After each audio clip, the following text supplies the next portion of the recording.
My name is Ryan. I'm 22, and last June was supposed to be the proudest day of my life. I had worked my way through college without much help, juggling late-night shifts at a diner, tutoring jobs, and a few freelance gigs just to keep the lights on in my apartment.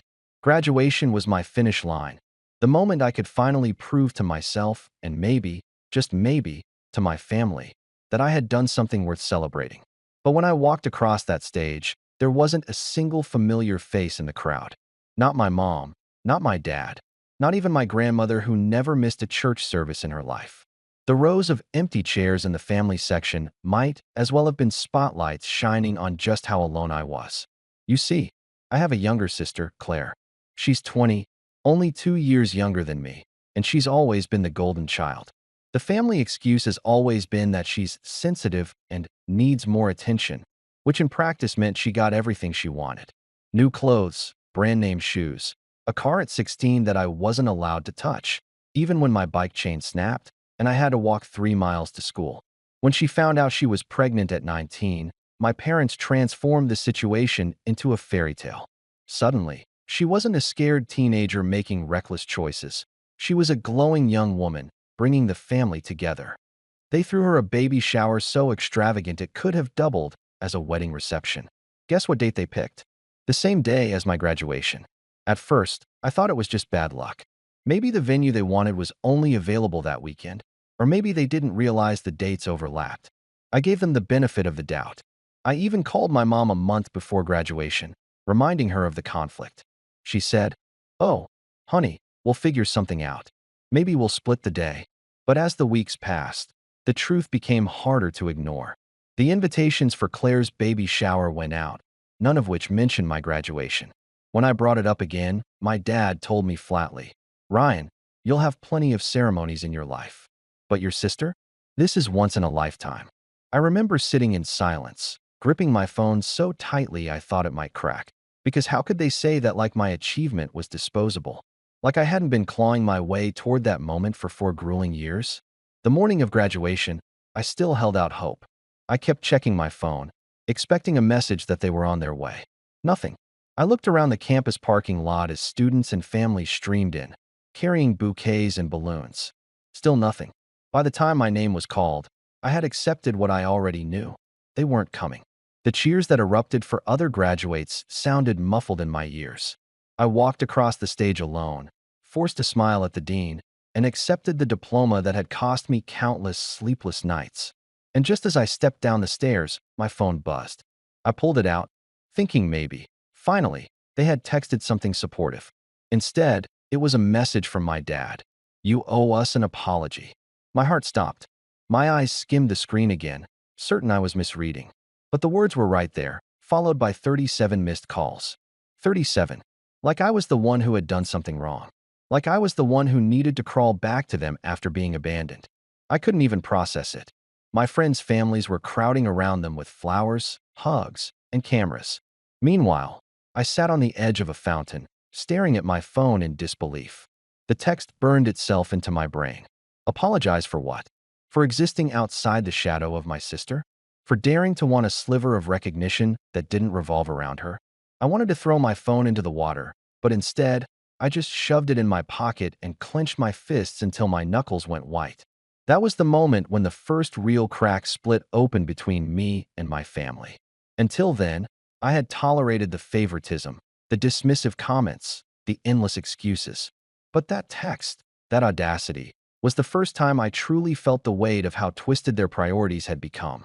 I didn't answer. Not then, not for the rest of the day. I walked home with my diploma in a plain folder, no balloons, no flowers, no family dinner waiting. Just silence. But deep down, I knew this was only the beginning. That message wasn't just a stab in the back, it was a declaration. And if they wanted to play this game, I wasn't going to sit quietly anymore. When I finally turned my phone back on later that night, the notifications stacked so high it felt like my family had been holding a trial without me. Voicemails from my mom started with that sweet tone she always used when she wanted to guilt me. "Ryan, honey, you need to understand this wasn't about you. We all had to be there for your sister. Family comes first." The next one carried a sharper edge. "You've embarrassed us by ignoring your father's calls. Claire was crying because you didn't congratulate her." Do you really want to ruin her big day? By the third message, my dad's voice thundered through the speaker. Pick up the phone and stop acting like a child. You've made your mother upset, and you need to apologize for your attitude. Apologize. That word had been hanging over me since the ceremony, and hearing it repeated in those messages made something in me twist. I sat on my bed, staring at the bare walls of my apartment, diploma case still unopened on the desk, and thought about how every milestone in my life had somehow been downplayed in the name of family unity. When I got my first job at 16, they told me not to brag because Claire was struggling with school. When I got accepted into college, they said it wasn't fair to talk about it at dinner since Claire wasn't applying anywhere. Now, the one day that should have been mine alone was sacrificed entirely for her baby shower. 2 days later, I made the mistake of stopping by the family house, thinking maybe face-to-face I could make them understand how much it hurt. I walked in to find pink balloons still taped to the living room walls, confetti scattered across the carpet, and baby gifts stacked higher than the couch. Claire was perched in the recliner like royalty, scrolling through her phone while my mom fussed over folding tiny onesies. "Well, look who finally decided to show up," my dad said the moment he saw me. He didn't smile. He didn't congratulate me. He just crossed his arms and gave me that look that meant I was already in the wrong. Claire didn't even glance up when she said, "Did you bring something for the baby? We're still accepting gifts." She said it like it was a joke, but her smirk told me she meant every word. My stomach churned. I had spent what little extra money I had on a new suit for graduation because I wanted to look sharp when I crossed that stage. I didn't have anything left for another round of baby shower gifts. "I came to talk," I said quietly, hoping to keep the anger out of my voice. But my mom cut me off before I could explain. "Ryan, this attitude of yours is unacceptable. We had to make a choice, and we chose to support your sister because she needed us more. You should have understood that." I stared at her, waiting for her to laugh, to say it was just a misunderstanding. But she meant it. To her, it was that simple. Claire needed them. Therefore, my graduation didn't matter. "I needed you too," I whispered, more to myself than to them. My dad's eyes narrowed. "Don't start with that selfish talk. You think walking across a stage compares to bringing a new life into this world? You should be grateful we even came back here to celebrate you now." "Celebrate me." That was the word he used as I looked around the room still decorated for Claire's shower, with no trace that anyone had remembered my milestone at all.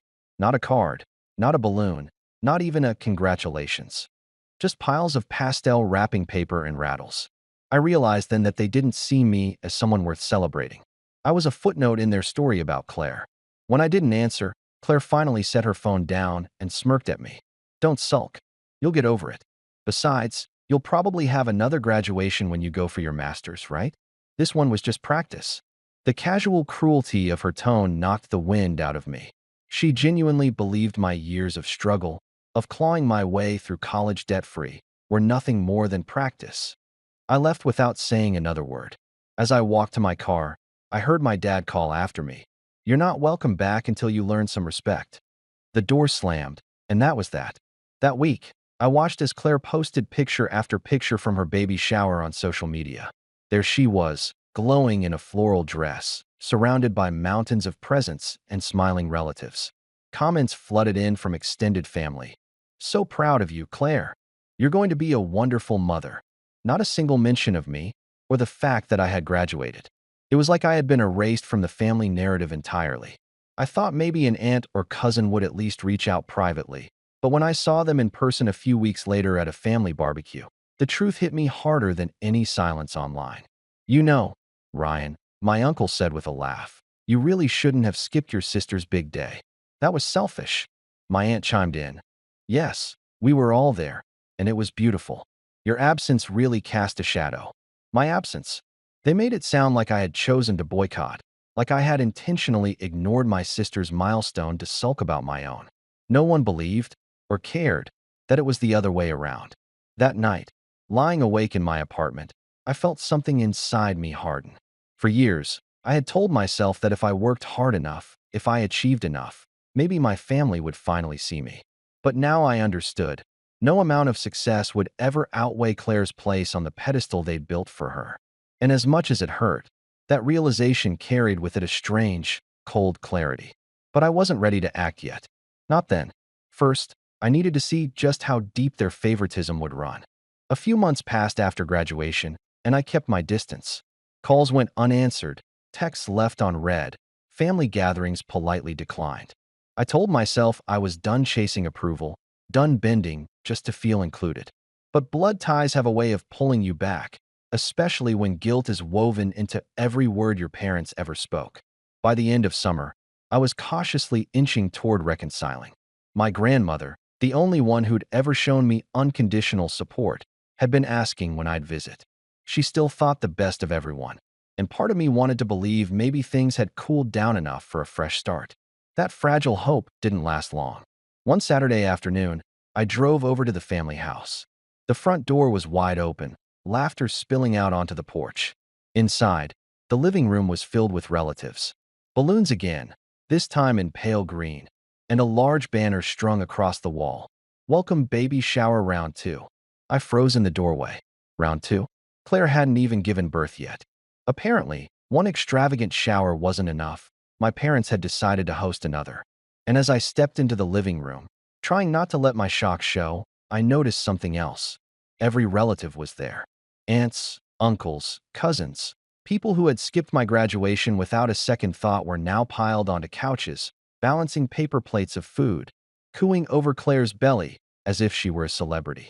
I forced a smile when my grandmother spotted me and hurried over. "Oh, Ryan, you came. I'm so glad." She hugged me tight, and for a moment, I felt a flicker of belonging. But it didn't last. The second my dad saw me, his face tightened. "You weren't invited," he said flatly. His voice wasn't loud, but it cut through the room like a knife. Conversation around us hushed. "This is for family," he added, as if I didn't qualify. Something in me snapped at that, but before I could respond, Claire piped up from her throne of pillows and gift bags. "It's fine, Dad. Let him stay. He can make himself useful." She looked right at me, her smirk widening.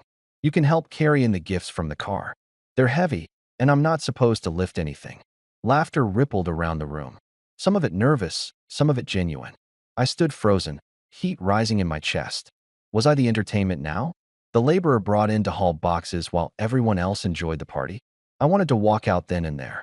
But before I could move, my mom appeared beside me, her hand on my shoulder. "Ryan, don't make this harder than it has to be. Your sister is carrying the next generation of this family. It's your duty to support her." Duty. That was the word she chose, as though my diploma, my years of work, my entire identity meant nothing compared to Claire's pregnancy. I clenched my jaw and followed Claire's boyfriend, Tyler, outside to the driveway.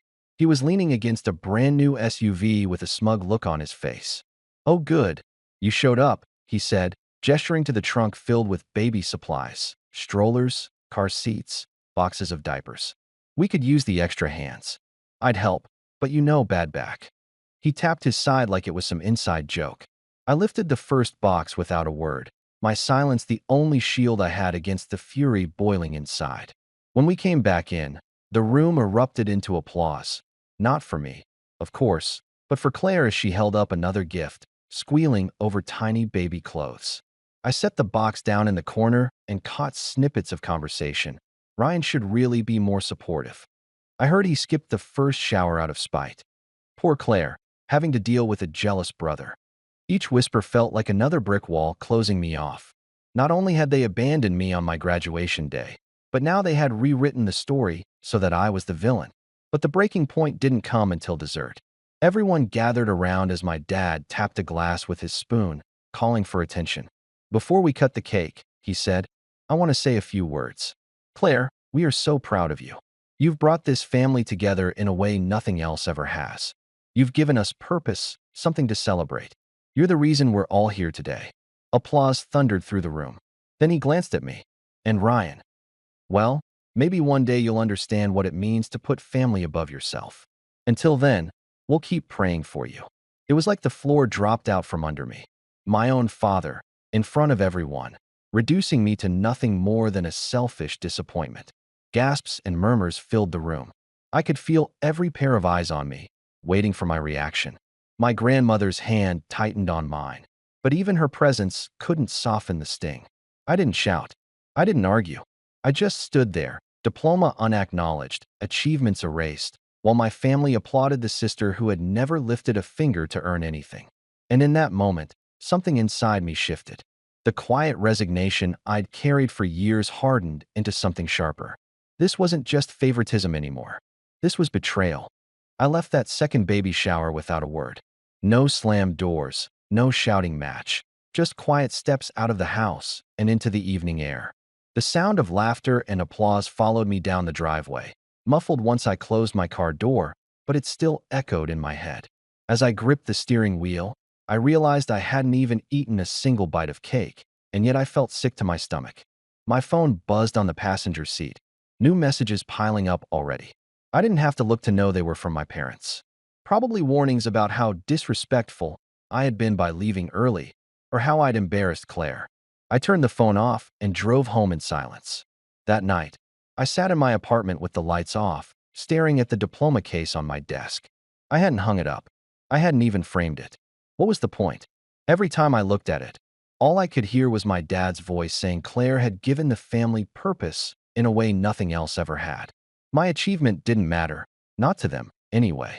I kept replaying that moment, the way everyone's eyes turned toward me, not with pride but with judgment, as if I'd committed some unforgivable sin simply by existing outside Claire's spotlight. Days turned into weeks, and I started pulling away from everything. I stopped checking family group chats altogether, muted social media notifications, and spent my evenings walking aimlessly through the city just to keep from sitting in the silence of my apartment. At work, I put on a polite smile, but inside I was running on fumes. Friends would ask, "So how was graduation? Did your family come?" And I'd dodge the question, changing the subject before the lump in my throat could betray me. The loneliness dug deep. For so long, I believed that maybe, just maybe, if I worked hard enough, my family would finally see me. Now I understood the truth. There was no finish line where I'd win their approval. They had chosen their story, and I didn't fit into it. That realization hollowed me out. Even grocery shopping felt heavy. Walking past young families, watching parents lift toddlers into carts, laughing together. I couldn't stop thinking, why couldn't my parents give me even half of that energy? The worst part was my grandmother. She called me often, her voice soft, always trying to bridge the gap. "Ryan, your parents don't mean to hurt you," she said once, though her tone betrayed doubt. "They're just caught up right now. Claire needs them." She wanted to believe the best, but even she couldn't hide the hesitation in her voice anymore. I loved her too much to burden her with the whole truth, so I'd just tell her I was busy or that I needed time. And then I'd sit in the quiet of my apartment, torn between missing her warmth and resenting the family she defended. One night, I got a voicemail from my dad that sank deeper than any of the others. His voice was calm, almost rehearsed. "Ryan, your behavior has been unacceptable. We've talked it over, and until you apologize to your sister and the family, we can't welcome you back. You're isolating yourself, and that's on you. We'll pray you come to your senses." There it was again, apologize. As if the crime was mine, as if I were the one who'd abandoned them. I remember sitting on my bed, gripping my phone, my hands shaking. That single word had become a leash, one they expected me to wrap around my own neck. But somewhere in the fog of despair, a new thought began to form. If I was already the villain in their story, then maybe I didn't need to keep playing the role they'd assigned me. Maybe I didn't need to spend my life trying to win them over. I wasn't ready to act yet. I didn't have the strength. But late at night, when the apartment was quiet, I started sketching plans in my head. Not grand schemes of revenge just yet, but small ways to reclaim pieces of myself they had chipped away over the years. Framing my diploma. Saving money for a place bigger than this shoebox apartment. Finding people who saw me, not through the lens of my sister's shadow, but as myself. It was a fragile resolve, but it was a start. And though I hadn't yet decided what form it would take, I knew this. If my family wanted me to play the role of the forgotten son, they were in for a surprise. Because I wasn't planning to stay forgotten forever. The shift didn't happen overnight. At first, it was small, almost invisible, like planting seeds in soil I wasn't sure would ever grow. I started with my diploma. One Saturday morning, I took it to a frame shop. The woman behind the counter helped me pick a simple black frame with a matte finish. When I hung it above my desk, the apartment didn't feel so empty anymore. That piece of paper wasn't just a reminder of my family's absence. It was proof of my persistence, my grit. Every late-night shift, every essay I'd hammered out at 3 in the morning, every sacrifice I'd made. It was all there, staring back at me. And it was mine. Work was the next turning point. I'd been at my entry-level job for just a few months, mostly doing grunt work and keeping my head down. But once I stopped pouring my energy into chasing my family's approval, I found myself leaning into the work instead. I volunteered for projects no one else wanted, stayed late not because I had to, but because I wanted to master the details. My boss noticed. One afternoon, she pulled me aside and said, "Ryan, I see how hard you're working. How would you feel about leading the next project proposal?" My heart raced. It wasn't glamorous. It was spreadsheets and research, but it was a chance to prove myself on my own terms. I threw myself into that project. While my family was busy planning gender reveals and baby photo shoots, I was staying late at the office, learning presentation skills from YouTube tutorials, and refining my pitch until I could recite it in my sleep. When the day came to present, I stood in front of a panel of executives, my palms sweating but my voice steady. I laid out every detail with confidence I didn't know I had. When I finished, the room was silent for a moment before the head of the department said, "That's the most thorough proposal we've seen from a junior associate in years." My boss beamed, and for the first time in a long time, I felt seen. Truly seen. The recognition came with a raise, modest, but enough to ease the constant anxiety that had lived in my chest for years. With that money, I upgraded my apartment. Nothing flashy, just a one-bedroom with more light and a kitchen that didn't feel like a closet. I painted the walls myself, filled the shelves with books I'd always wanted to read, and bought a decent coffee maker. Slowly, the space became a reflection of me, not a reminder of what I lacked. But the biggest change came socially. I had always been reserved, hesitant to let people in after years of being dismissed at home. Yet as I gained confidence at work, I found myself opening up more. I started saying yes to after-work drinks, joining colleagues for trivia nights, even letting a few friendships blossom into something deeper. One coworker, Alex, became a close friend. He was the first person I ever told the full story to: the skipped graduation, the baby shower, the text from my dad. I expected him to look at me like I was exaggerating, but instead he shook his head and said, "Man, that's brutal. No wonder you've been carrying that weight. But listen, your worth isn't tied to them. You're building something real, and they can't take that away." Those words stuck with me. For years, I had been desperate for my family to validate me. But here was someone outside of that circle reminding me I didn't need their permission to exist. And the more I leaned into my own growth, the clearer it became. I wasn't powerless anymore. I started to notice the contrast more sharply when I occasionally checked in on family through social media. Photos of Claire's baby showers, her nursery, the miracle of motherhood posts, they were everywhere.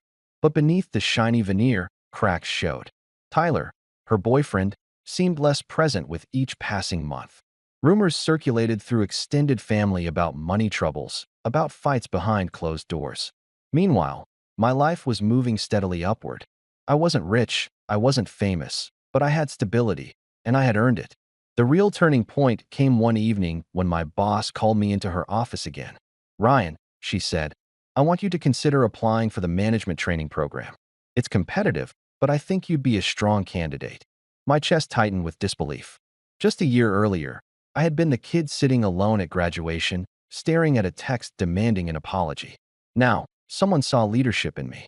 Someone believed I could step into a position of influence. That night, I poured myself a cup of coffee, sat at my desk beneath the framed diploma, and stared at the application form. For the first time, I wasn't thinking about whether my parents would approve or whether Claire would overshadow me. I was thinking about what I wanted and how far I'd come. The power I had once begged for in my family's eyes was beginning to take shape in my own. Still, the past wasn't gone. Their words lingered, sharp and heavy. And though I was building a life without them, I knew this story wasn't finished. Because sooner or later, the family that had cast me aside would come knocking again.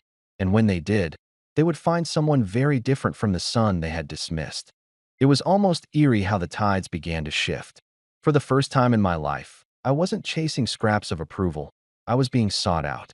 My name started circulating in higher circles at work, not just for the management program, but also for the way I had a knack for organizing chaos.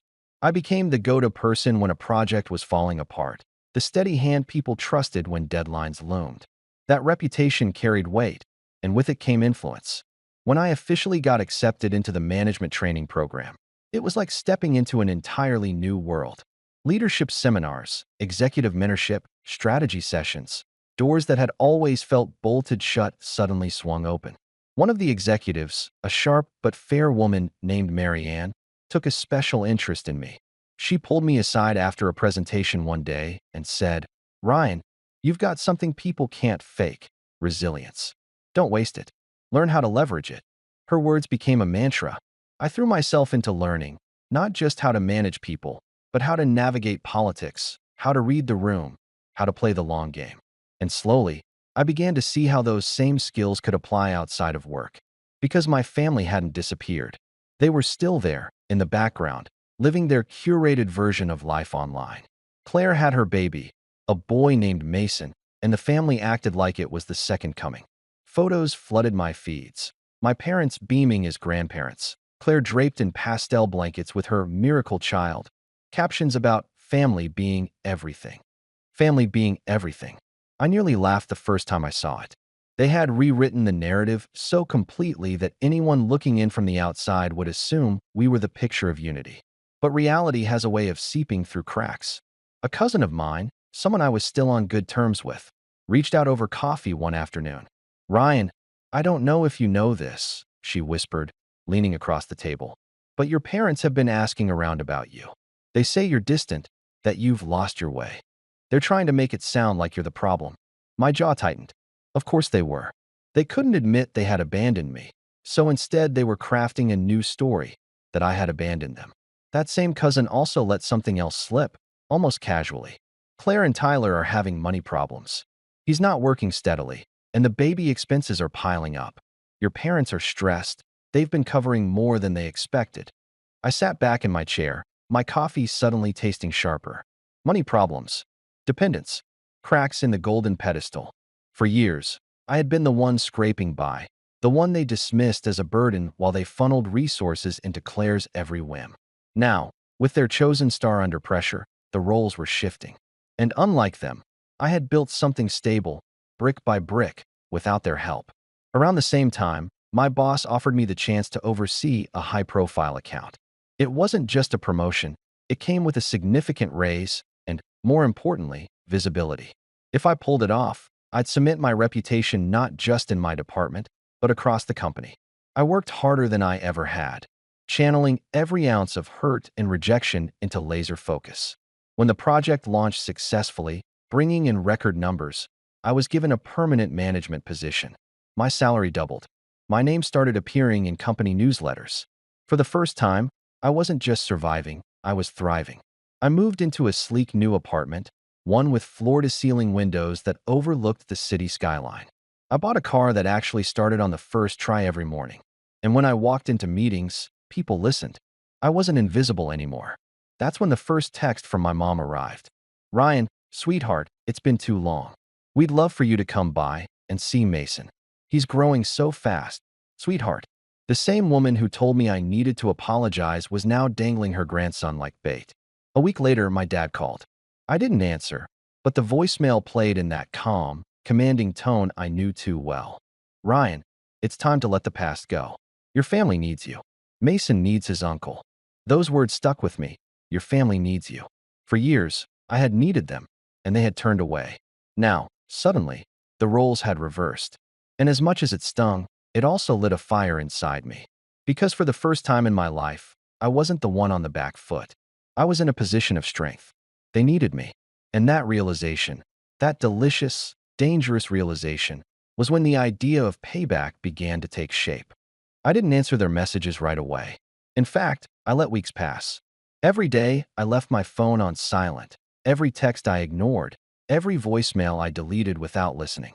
It wasn't about being petty. It was about timing. For the first time, they weren't holding the cards, and I wanted them to feel that shift. Slowly, deeply. Then one afternoon, I ran into my cousin again. She smirked when she saw me.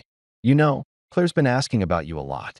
Apparently, she and Tyler are in a bad spot financially. Your parents are covering their rent now.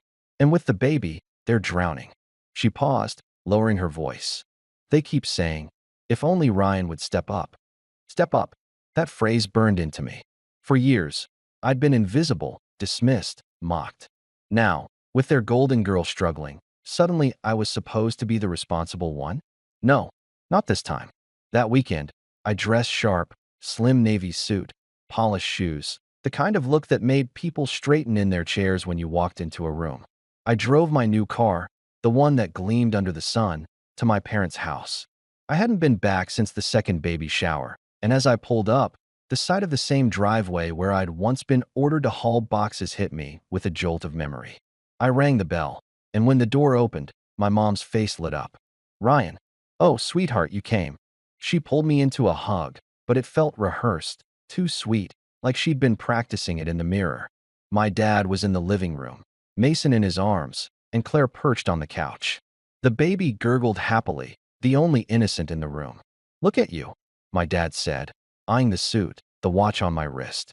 His voice carried that mix of pride and condescension I'd known all my life. Doing well, huh? Better than well, I replied evenly, taking a seat. I let the silence hang for a moment before adding, I heard you've been having challenges. The word made Claire's jaw tighten. If you're here to rub it in, don't bother. My mom rushed to smooth things over. What your sister means is, things have been difficult. Tyler's hours were cut, and the baby's expenses are overwhelming. We thought maybe, as family, you could help. There it was. The ask. They hadn't even tried to hide it. I leaned back, folded my hands, and looked each of them in the eye. You want my help? I asked slowly. The same family who skipped my graduation. The same family who told me I owed them an apology while I sat alone on the biggest day of my life. The same family who made me feel like I wasn't welcome in my own home. The room fell silent. Claire's cheeks flushed, and my dad's eyes narrowed. That was the past, he said firmly. We need to move forward. Family is about sacrifice. Funny, I said with a small smile, because I sacrificed for years, and all I ever got was silence. Now, you want my support. Why? Because the golden child isn't shining so brightly anymore. My mom gasped. Claire shot to her feet. How dare you, she snapped. You don't know what it's like to raise a child. You're right, I said, standing too. But I do know what it's like to walk across a stage alone because my family decided a baby shower was more important than my future. I know what it's like to be erased from every conversation because my sister needed all the attention. And I know what it's like to build a life from nothing, without a dime or an ounce of encouragement from any of you. Their faces shifted, anger, shame, disbelief. I let the weight of my words settle before delivering the final blow. You made your choice that day. You chose who mattered. And now, I'm making mine. I slipped a card onto the coffee table. Not a check, not cash, just my business card, sleek and simple with my new title embossed across it. If you ever want to treat me like family again, start by acknowledging who I am now. Not the forgotten son, not the backup plan, but the person who stood on his own when you all turned away. Then I walked out. I didn't yell. I didn't slam the door. I just left, the same way I had years ago. But this time, I wasn't broken. I was in control. The next day, I checked my phone. Dozens of missed calls, messages ranging from pleading to furious. One from my mom read, Ryan, please, your sister is in tears. We didn't mean to hurt you. Can't you just help us this once? Another from my dad said, you're being selfish again. Family is about giving, not holding grudges. But I didn't reply, because for the first time, their desperation didn't feel like a burden I had to carry. It felt like justice. The weeks after my visit to their house were some of the strangest of my life. For years, I had been the one chasing after scraps of attention, the one calling, apologizing, begging to be seen. Now, my phone wouldn't stop buzzing. My parents alternated between guilt and fury. My mom's messages dripped with sorrowful pleas. Ryan, we just want to start fresh. Mason needs his uncle. While my dad's were sharp commands. Enough games. Step up for your family. Claire, on the other hand, was pure venom. One text read, you think you're better than me now? Don't forget who gave up everything so you could have a normal life. I stared at that one for a long time, wondering what reality she was living in, because I couldn't recall her sacrificing a single thing for me. I ignored them all, not out of spite anymore, but because I realized I didn't owe them anything. Every call I declined, every message I left unanswered was a quiet declaration. I was no longer theirs to manipulate. The fallout hit harder than even I expected. My cousin called me one night, her voice buzzing with secondhand drama.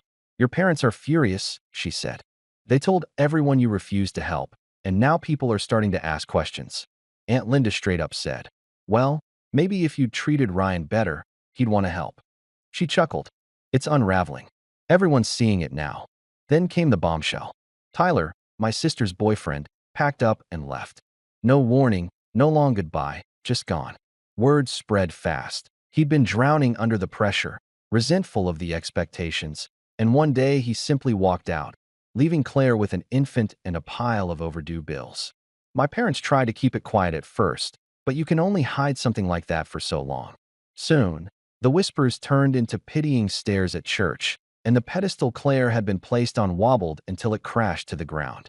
That was when the desperation reached its peak. My dad showed up at my office. He didn't make it past the lobby. Security called up to let me know a man was downstairs insisting he had to speak with me. I told them to send him away. Later, I found out he'd stood there for almost an hour, red-faced and pacing, before finally storming off. That night, he left me a voicemail that started in anger and ended in a cracked voice. "Ryan, we just need your help. Please." But I didn't cave, because help wasn't what they wanted. They wanted control, the old dynamic where I was the forgotten son, forever reaching while they pulled the strings. And that person didn't exist anymore. Months rolled on, and my life only grew steadier. I got promoted again, my projects gaining recognition outside the company. I traveled for the first time, standing in airports with a passport in my hand, free in ways I never thought possible. I filled my apartment with laughter from friends who actually showed up for me, who cheered my wins without envy.